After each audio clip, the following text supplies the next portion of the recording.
Okay, boys and girls, today I'm going to be reading you a shark story, a cautionary tale called The Great White Man-Eating Shark. Hope you like it.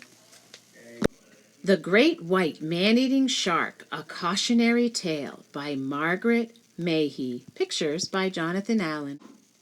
There once was a boy named Norval who was a good actor, but rather plain. In fact, he looked very much like a shark.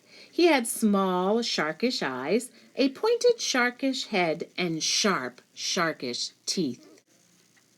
Unfortunately, there are not many plays written with good parts for sharks, so Norval took up swimming instead. He soon became a good swimmer and learned to shoot through the water like a silver arrow. Now Norval lived near a wonderful beach called Carmel Cove, but he had to share it with lots of other swimmers. When Norval tried shooting through the water like a silver arrow, the other swimmers got in his way. This made him cross and resentful. What is the use of being able to shoot through the water like a silver arrow if everyone gets in my way, he thought. So he came up with a wicked plan. Out of plastic, he made himself the dorsal fin of a great white man-eating shark. Then he strolled around the headland, thought a few sharkish thoughts, strapped it on, and slid into the clear blue water. Mrs. Scorpio, who ran the bakery, was bobbing harmlessly up and down in the waves when suddenly she saw the dorsal fin of a great white man-eating shark heading straight for her. Now, if you are swimming and see a great white man-eating shark heading straight for you, the thing to do is to leave the water in a quiet and dignified way. But Mrs. Scorpio did not know this. "Shark! Shark!" she yelled, and she flung herself onto the sand, screaming and kicking with terror. What a panic there was up and down Carmel Cove. People grabbed up their children, their dogs, their inflatable canoes, and within moments the sand was crowded with dripping bodies as the sea was completely empty. Everyone stared desperately at the cruising dorsal fin. Many people thought they could just make out the shape of the great white man-eating shark cutting through the water beneath it. Norval wore the expression of a great white man-eating shark always wears when it's hungry. And his acting was so good that even when he came up to breathe, people were convinced he was actually looking for prey. It was a very hot day, but nobody dared go swimming again. Norval had the whole of Carmel Cove to himself. He spent all afternoon shooting backwards and forwards like a silver arrow. Everyone else watched enviously, sighing and rubbing suntan lotion onto one another. No one dared to share the sea with a great white man-eating shark. At last Norval swam out around the headland and vanished from sight. After that, everyone except Norval was too scared to go in swimming at Carmel Cove. "Norval, come out at once," his friends all cried. "There's a great white man-eating shark hanging around these parts."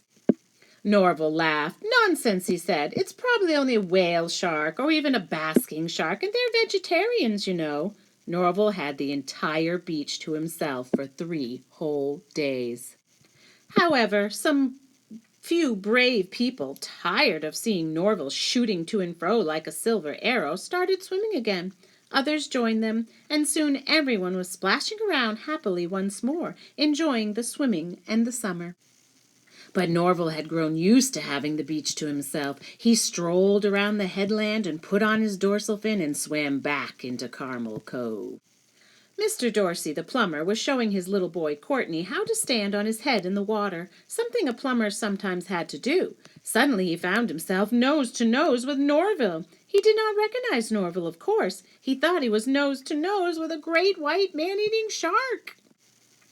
Now, if you find yourself nose to nose with a shark, the thing to do is to leave the water quietly, just as if your only thought was to rub more suntan lotion. But Mr. Dorsey did not know this. "Shark! Shark!" he yelled, grabbing up Courtney, and he flung himself onto the sand, kicking and screaming in terror. Within a few minutes, Norval had the beach all to himself once more. No one dared go swimming for a week at Carmel Cove. No one except Norval, that is. He shot to and fro like a silver arrow, while others watched longingly from the beach. Soon they could only stand it no longer, and a few brave people did decide to take a risk, and Carmel Cove was once more splashing and bubbling with happy swimmers.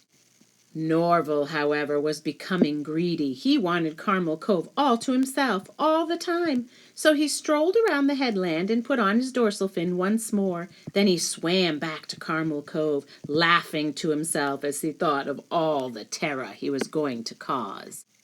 But suddenly, he felt he was not alone. Someone was swimming beside him. Who could it be? He looked out of the corner of his eye, and there, nuzzling up to him, was a great white man-eating shark, and a female. Norval was such a good actor that she did not realize he was merely pretending to be a shark.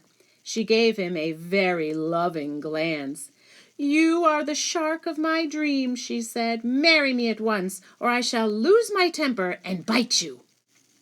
Well, he shot like a silver arrow, dorsal fin and all, towards the beach and flung himself onto the sand, where he lay, kicking and screaming with terror. Everyone could see at a glance just what Norval had been up to. The people of Carmel Cove put up a shark net across the mouth of the bay, but for the rest of the summer Norval sat on the beach, watching other swimmers shoot backwards and forwards like silver arrows.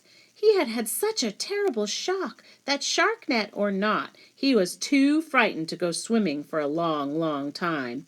And though he was a plain boy, he had made rather a good-looking shark, and I think he was very wise not to take any dangerous chances. The end. Boys and girls, that was the tale of Norval, who was a pretty good actor at pretending to be a shark. What do you think? Would you have been fooled by him? I don't know. He looked pretty shark-like. I hope you enjoyed that story. Ciao, ciao for now.